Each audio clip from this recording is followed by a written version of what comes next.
Morning, Rick from DreamSideOut. More of the van build.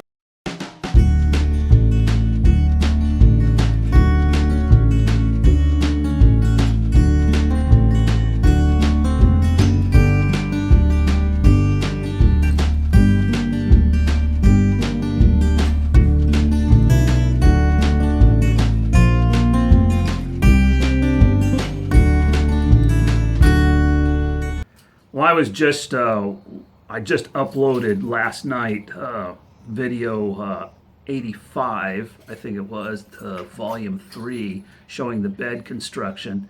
It was one of those late night edit sessions, and man, I think I was up till 1 in the morning, and now I'm kind of tired.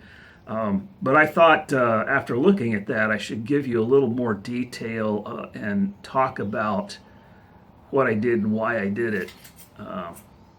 And as you see behind me, there's a little more detail done now than there was in that video. So I'll just go over a few things here. First of all, as you see, my storage space is already being used. The storage space under the bed, and that's what I intended for it. I want to be able to put my tools and everything under there. There's still lots of room for other stuff. I think I can get everything in my storage room in what I've built here so far. One thing I didn't show in detail is how I made these bed slats. These are actually the old boards that I had in my old van bed. I cut them up, and instead of running the boards longitudinally, this time I just made bed slats that go across, and they land on the ledge. There's 2x4 ledges that I framed up. Again, I use 2x4s because they're cheap and they're kind of heavy and solid. Once you build something with it, it's like building a wall in a house. And it's way overkill. It's structurally overkill, but I want the bed to be rather strong because I'm going to stand on it. I want it to take abuse from stuff running into it. And the other thing is, instead of having a drawer or door in the front, I'm really doing away with that concept of doors and drawers in this van. Everything's going to be a box with a lid on it instead of a drawer or a door. But getting back to the slats again, to space these slats apart, when I put them down here, there's a screw that I put in here. I don't know. I eyeballed it. It's over an inch, maybe an inch and a half. I just spread them all out on there, and I wanted to keep the gap in there. I want them easy to pull out, but I want the gap to be maintained. So I just, put a little screw in there as a stopper on each one of these, and I also numbered them because I want them to be in the same order every time. I don't know if that really makes any difference, but sometimes I just like to do that kind of stuff so things go back together as smooth as they came apart. The upper part of the bed, you see, as I explained before, I was going to put in vertical structures. These are oak boards. I finished them out, sand and sealed them, and put some varnish sealer on them. I think I'm getting better at putting the varnish or the stain on it. Just got to wipe it thin, that's all. So all the way around, these are tied in with removable screws, and everything is removable. I can take this whole thing apart just by pulling screws out. And I want it that way because let's say I get in an accident again like I did in my, God forbid, like I did in my last van, and I knocked the corner out right there. Well, I want to be able to take all this stuff out quickly so the repair shop can get at it. That would have been hard to do in my last van. My philosophy was to try to make everything modular so I could take it out and salvage it.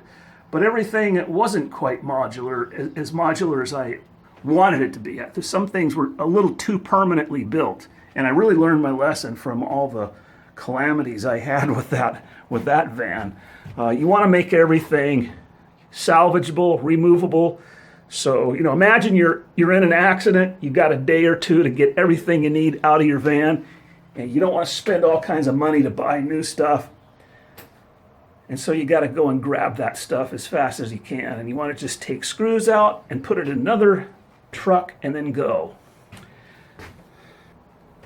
the upper shelf is the other piece of plywood that I used to make the bed. I just bought a whole piece of plywood and had it sawed into 2 foot lengthwise, and I just put the other one up here as a shelf. This is a really solid shelf because it's made out of that plywood, and you'll see I used some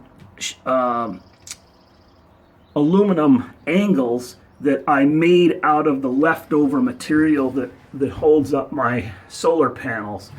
I probably should have put a ledge, a wooden ledge down here, because it would have looked better, and that one got a little bit off, so that's going to bug the heck out of me. But this will hold the weight of anything I put up here, and I'm gonna put a lot of stuff up here. It has a ledge right here. I don't think I'm gonna need any door or anything on it. Like I said, I'm gonna try to avoid doors and drawers and all that kind of stuff. And this is tied in here lengthwise. It goes right to the edge, to the walls, and so it can't go anywhere. And it's tied in fore and aft, so this whole thing is now pretty solid. These strips stop in the forward part, and I got the bottom stopped in right there. So anything that hits this isn't gonna buckle the bed out from under it, and it's just stable in all directions, and it's very solid. I mean, it's a solid bed. So these side boxes are not just for storage, they're also benches. The top is going to be a lid that folds up like this. Gravity will hold it down. It really won't need any kind of latch. I might put something on because it'll probably bump and flop a little bit from time to time. But it won't fly open and stuff won't come flying out because it's contained in a box.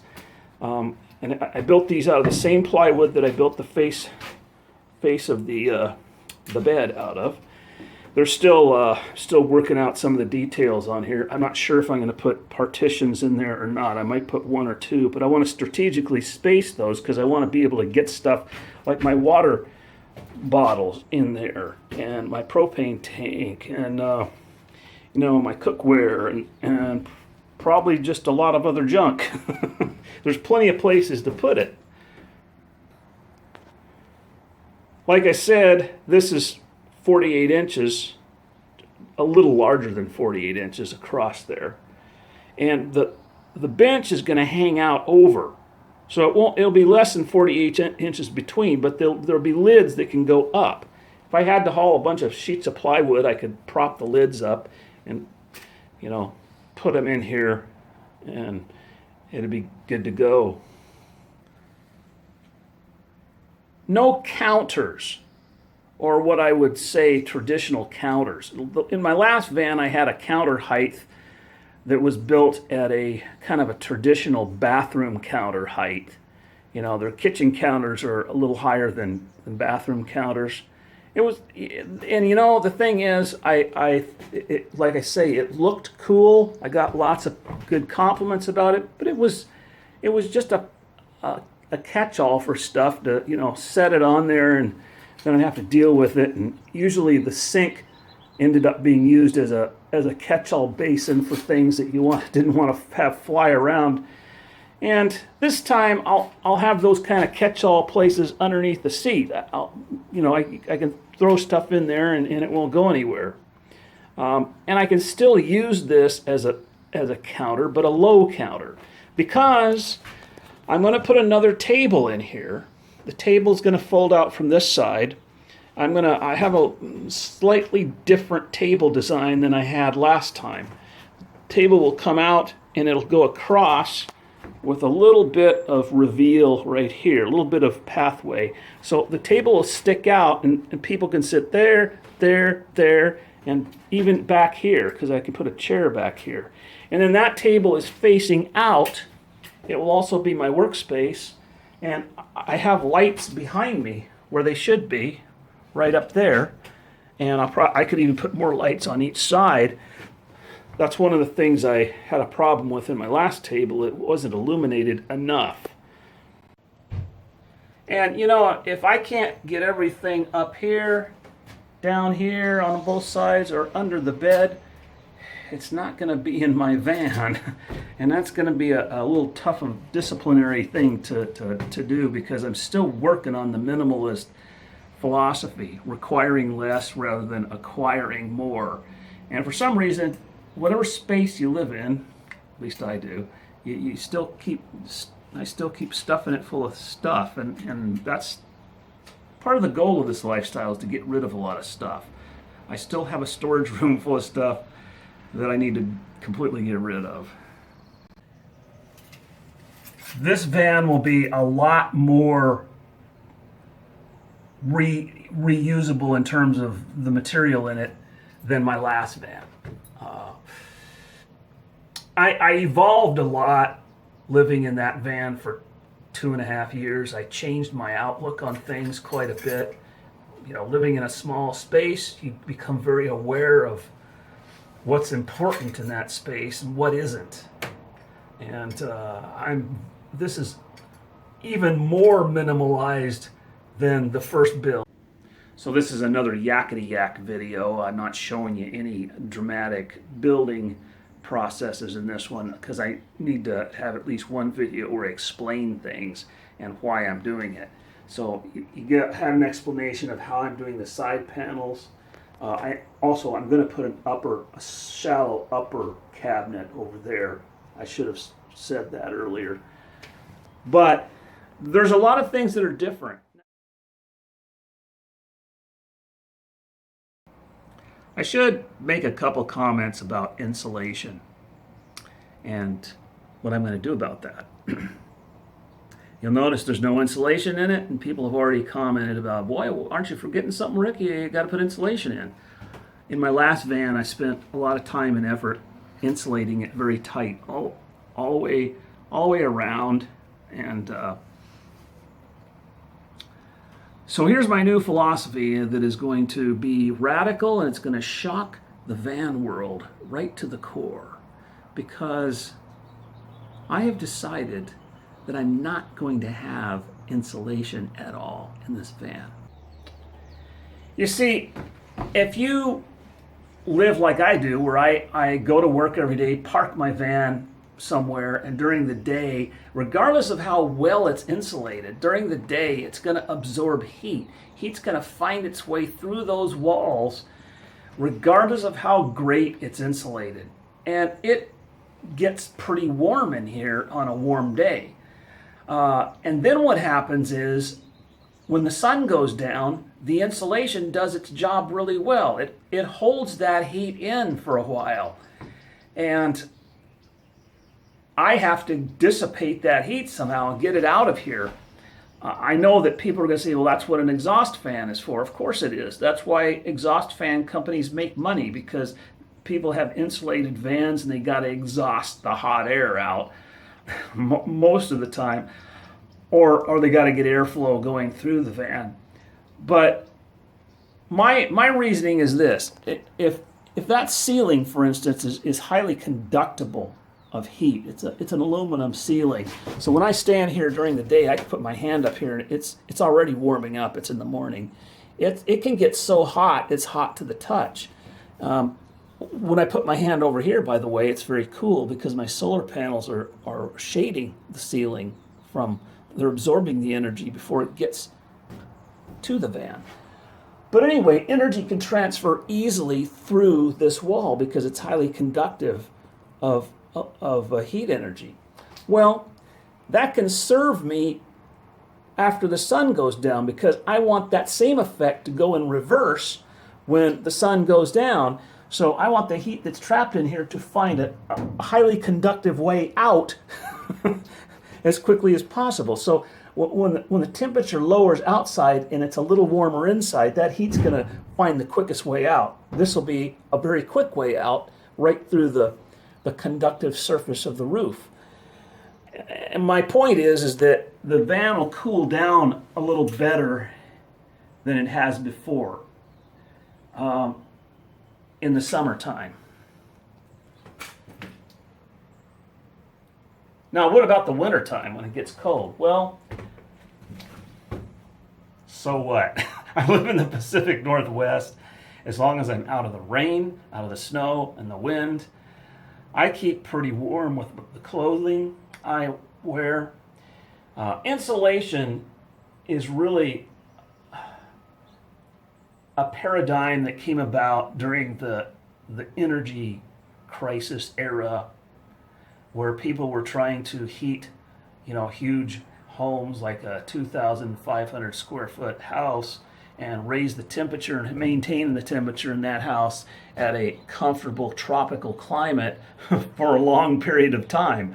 And to do that, you want to make sure you're saving energy. You don't want to be just having the heat go out through the walls. So that's one of the reasonings behind insulation. And I think we carry a lot of those fixed dwelling paradigms into our tiny dwelling paradigm and think that that's what we have to do. And there is wisdom in that. However, I think that there's other ways to do it. I don't think in this region of the country that I'm going to get that cold being in this van. Now, I'll emphasize one more time. I'm not claiming to be a know-it-all on this. I'm experimenting like everybody else is. If I'm completely wrong and I just can't stand it in here because it gets so doggone wet and so much condensation that it's a pain, I still have the option of putting more insulation and that kind of thing in. But, I'm going to experiment. I'll let you all know about it as the year goes on. Hopefully I'm still in this van for a while. Nothing happens. But, I think it's going to be fine. So that's the plan. Sorry for the yakety yak video this time. I just wanted to update you on those kind of things with regard to this van build. So thanks for staying with me. Thanks for all the support and the new subscribers too. Appreciate it. Take care for now.